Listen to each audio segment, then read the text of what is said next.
কিতা যে কইতাম বাসা তো কে পারাম না। গত বিশ্বকাপের সেমিফাইনালও বিশ্বমানের পরাশক্তি ইংল্যান্ডরে হারাইছিল আর্জেন্টিনায়।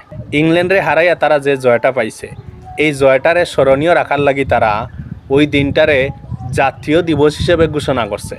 এখন বিষয় হইল, ইংল্যান্ডের মতো একটা পরাশক্তি দেশে ফুলবাড়ির মতো একটা টিমে যদি হারায়, অবশ্যই তার কাছে এটা আনন্দের বিষয় হইব, অবশ্যই এটা জাতীয় দিবস হিসেবে ঘোষণা করব, এটা স্বাভাবিক বিষয়। এখানে আসলে অস্বাভাবিক কিচ্ছু নাই। এর আগেও তো আর্জেন্টিনারে সৌদি আরবে হারাইছিল, তো সৌদি আরবের মতো টিমে যদি আর্জেন্টিনারে হারাইতে পারে, তো এইটা তারার লাগে একটা বড় আনন্দর দিন। এই জন্য তারা কিতা করছিল, সাধারণ ছুটি ঘোষণা করছিল। তবে কোনো জাতীয় দিবস ঘোষণা করছে না, তারা সাধারণ ছুটি ঘোষণা করছিল। কিন্তু আর্জেন্টিনা বোঝা গেল যে সৌদি আরবের চাইতো আরও দুর্বল টিম, আর ইংল্যান্ড তো মহা পরাশক্তি দল। এই দলরে আড়াইতে পারছে দিকে তারা সাধারণ ছুটি কিতা তারা একবারে জাতীয় দিবস হিসেবে ঘোষণা করি ফেলাইছে। 2018 সালে স্পেনের সাথে আর্জেন্টিনায় 6টা গোল খাইছিল।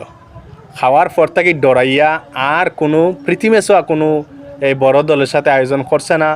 এমনকি বিশ্বকাপও ভাগ্যর গুণে এরকম ভালো কোনো দলের সাথে তারা খেলা পড়ছে না বিদায় তারা কোনো রকম আইয়া সেমিফাইনাল পর্যন্ত আইছিল। আওয়ার পরে একটা দলের লগে পড়ছে, ইংল্যান্ড একটা ভালো দলের লগে পড়ছে, কিন্তু এখানেও ইংল্যান্ডের ভুলের কারণে তারা আসছে, আর এই সুযোগটা কাজে লাগে আর্জেন্টিনা জিতছে। যাই হোক, এই একটা জয়রে তারা বিশ্বকাপের জয়ের চাইতেও বেশি আনন্দময় মনে করেন, এই জন্য তারা জাতীয় দিবস হিসাবে ঘোষণা করছে।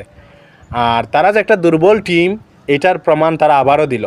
একটা দুর্বল দল যখন ফাইনালে উঠিয়া যখন একটা পরাশক্তি টিমের সামনে পড়ে, তখন তার কী অবস্থা হয় এর বাস্তব প্রমাণ এইবারের ফাইনালে আপনারা দেখতে পারছেন।